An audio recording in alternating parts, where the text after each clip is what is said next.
Hey fam, I'm back. So I'm here to do a 6-month post-op update. I am currently 6 months post-op from a tummy tuck and a muscle repair and lipo on my flanks and full back with Dr. Tania Medina. So I'm going to just give you a rundown of my symptoms and things like that so y'all can like kind of get a view of what it may be like at your 6 months post-op. So let me just get straight into the video. So I'm still feeling pretty tight. My stomach is tight. I feel like my skin is pretty tight. I'm not able to eat or consume a lot of food at once. Not even a lot. Anything over like a serving, I'm tapped out for some reason. I just cannot handle eating like a lot of food at once. I've lost 7 pounds since surgery, and I'm talking about since, because I did not weigh myself after surgery.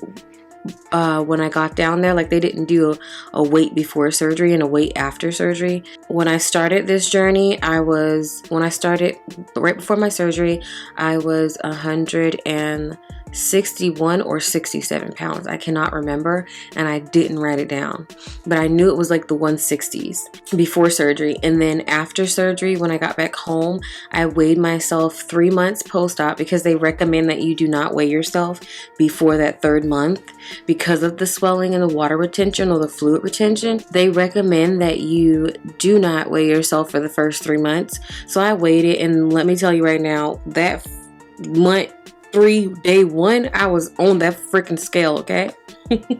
But I was on that scale. 3 months out, I weighed 159 pounds, or I'm not sure if I gained weight or lost weight, but I know I weighed 159 pounds after surgery, 3 months out past surgery. With my knowledge, technically I ain't losing up but 2 pounds in surgery, but it's either here or no there. You know what I'm saying? I'm currently, right now, I weigh 150. I bounce from 150 pounds to like 149 pounds.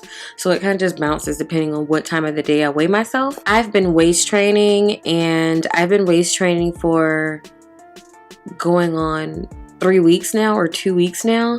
On the 9th, nope, it's only been 2 weeks, because on the 19th is the day that I stopped compressing, because I do no longer compress.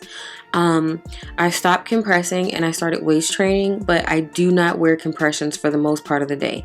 I do sleep in this little, it's kind of like a flimsy old waist trainer, the one you've seen in the video where I was trying on all of my, or how I compress video, and I'll make sure I link that card up here, and then I'll link it down below too. But in that video I was showing you guys how I compress, and there's this like little flimsy ones, and I just wear one of those to sleep. I don't really compress anymore, and I've been sleeping great. I've been sleeping so good, okay? Like, I'm in heaven. Finally, I can sleep without feeling like I'm gonna be compressed to death. You know what I mean? I have like shallow breaths and everything when I'm breathing at night. So yeah, I'm over that thing.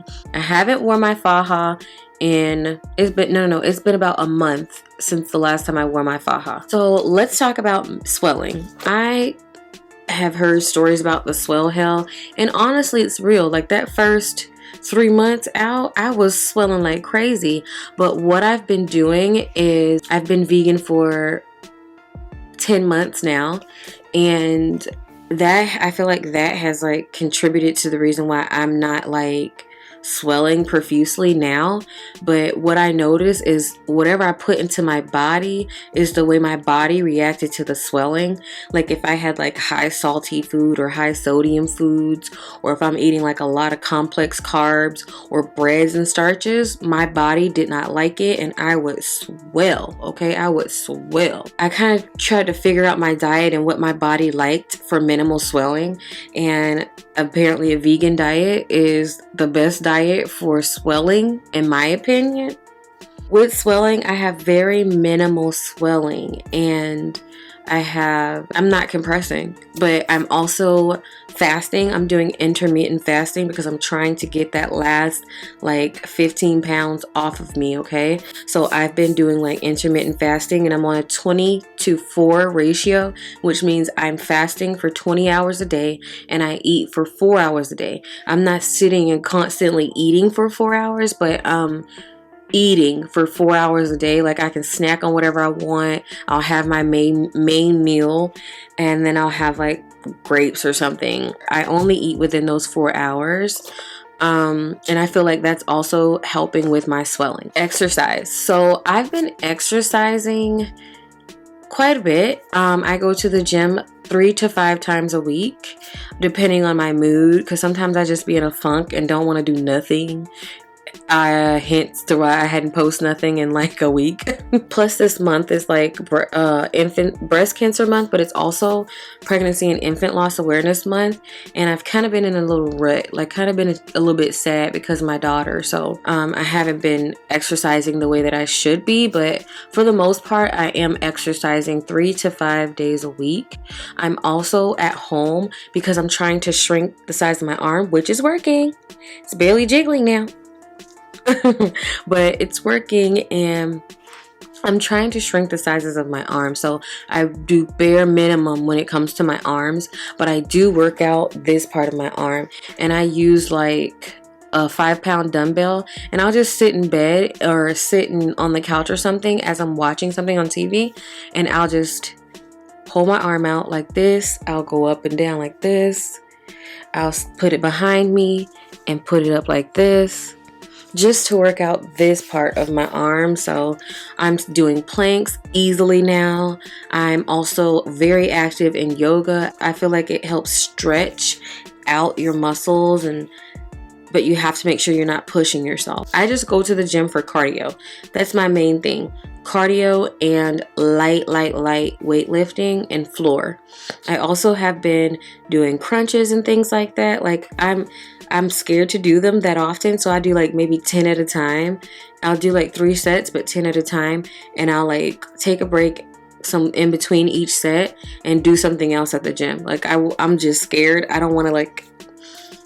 I just don't want to injure myself or re-injure myself. So I want to talk about the pros and the cons of having surgery and going out in the DR, like going to the DR or doing medical tourism and going down from the States to the DR and having surgery. But one of the pros to having surgery with Dr. Medina is the fact that my self-esteem is through the roof, even though I'm still not like, I mean, during the summertime, when I say I was lit, child, I was lit. I have so many bikinis now. I've been on Zaful shopping for bikinis like crazy. But oh my God, I love the way my body looks in a bikini. So I have way more self-confidence. I'm also able to fit in all the stuff. Like, I can go shopping without like really stressing about finding like baby doll shirts, something to conceal my stomach. So that's one thing I like, is that I can just go to the store and look at a pair of pants and don't have to worry about my insecurities or my belly fold that I had. So since I've had surgery, I've noticed that I am way more vigilant of what I'm putting into my body. Like I said, I've been vegan, so I've like tried my best to make sure that I'm not eating a lot of carbs. Like, I barely eat breads and things like that. I just won't do it. And then also I won't eat like refined sugars anymore. Like, I went up to DC to see my cousin because we had a storm in North Carolina, and they mandatorily evacuated the city. So we went to DC, and my cousin and her husband like help motivate me when it comes to like eating refined sugars and things like that. And honestly, I feel 10 times better. I mean, I do have a breakout because it's that time of the month, but before then, like, my skin was clear AF, okay? I can't stress that enough. Watch what you eat after this surgery, because it's not good to gain weight after you have tummy tuck and lipo.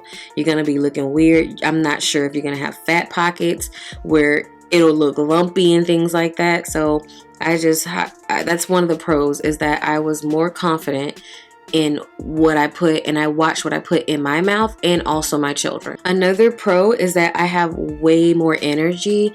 If you wonder why I'm talking a little bit low, it's because I have a new mic now. That's one of the reasons why I haven't been back, is because my shotgun mic, where is it? My shotgun mic, this Rode mic right here, sucks ass, okay? Sucks ass. And it would be like, you could hear static in it, you could hear all the noise around it. And now I have a noise isolation or a noise canceling mic that seems to be working fine. But in here, I'm getting off subject. So I have way more energy, and I have way more like drive to do things. Like I'm taking my kids out. I make sure I take them out every single weekend. Like we do something together every weekend and things like that. But for the most part, it gives me a lot of energy. Let's get to the cons. So some of the stuff that I do not like about having surgery, not necessarily in the DR, because Medina was great. I feel like her staff was great. Even the civilians, the people who like live there, locals, they were even nice. Like they smile at you and stuff, but they were really chill. Anywho, so one of the cons is the fact that I have a huge scar. The scar is, I think, the number one con. Number one con is the scar. That it's really big, but it's so thin to me that I can wear any kind of bikini. I haven't had any problems wearing any type of bikini. I've even worn bazillion back bikinis.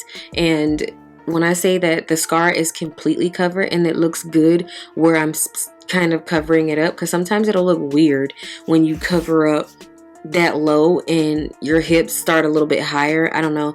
But for me, that scar was just something that I felt like was worth it to me, but it is a con. The price is a con. I mean, honestly, it's a con because it's just very expensive surgery to get skin removed, you know what I mean? So, I mean, even though I dodged a bullet, I mean, my stuff was, I think I got quoted like $11K up here for, and it's not including your recovery, it's not including your medications, it's not including anesthesia, it's not including doctor's fees. That's just the base price quote. I feel like I dodged a bullet in that part, but I mean, almost 7K is still a lot of money. And I felt like, I felt guilty at one point because I felt like maybe I should be putting this money into my kids, but I've always put my kids first.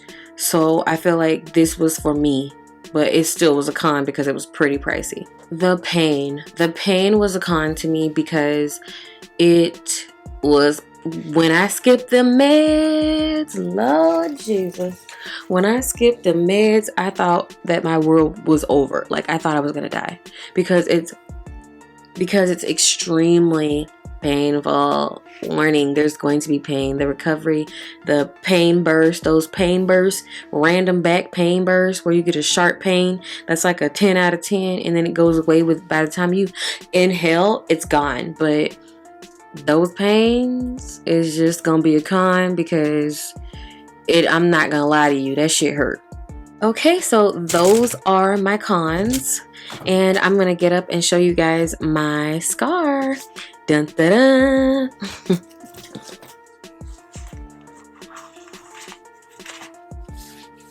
This is it. Your eyes are not playing tricks on you. It is getting lighter because I am currently doing a review. I'm 3 months into this. I'm 3 weeks into this review, and I'm using soap to lighten my scar and my pubic area and like my lipo burn. Let me turn to the side so y'all can see.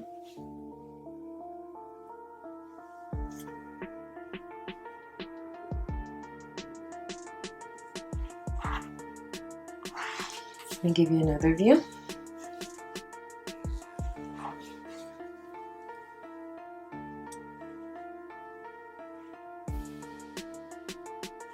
Now you can see here that I still have a little hyperpigmentation, and I'm still using the scar cream.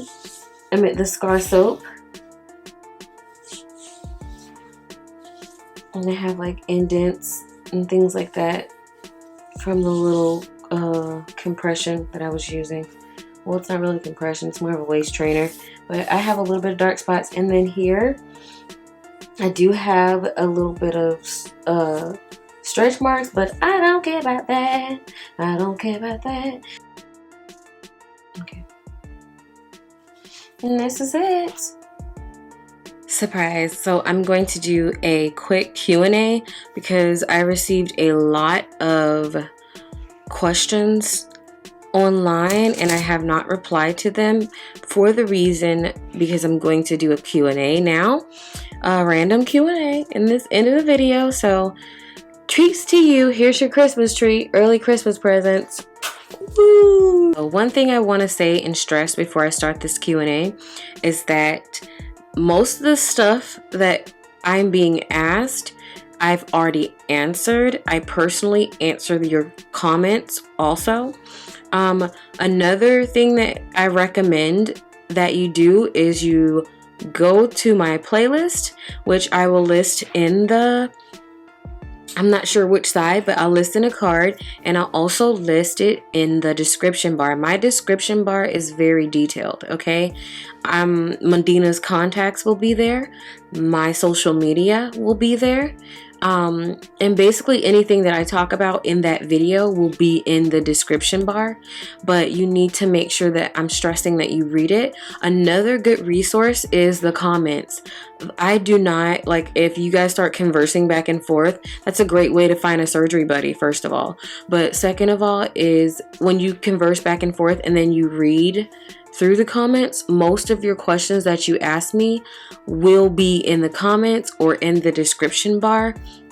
But I don't mind doing little Q&As, so I really don't mind that. Just a heads up though, that Medina's information and most of the stuff that I'm being requested of or being asked, I've already answered in another video, or I've also placed it in the description box, or I've answered your some people's questions that is kind of repetitory down below. And then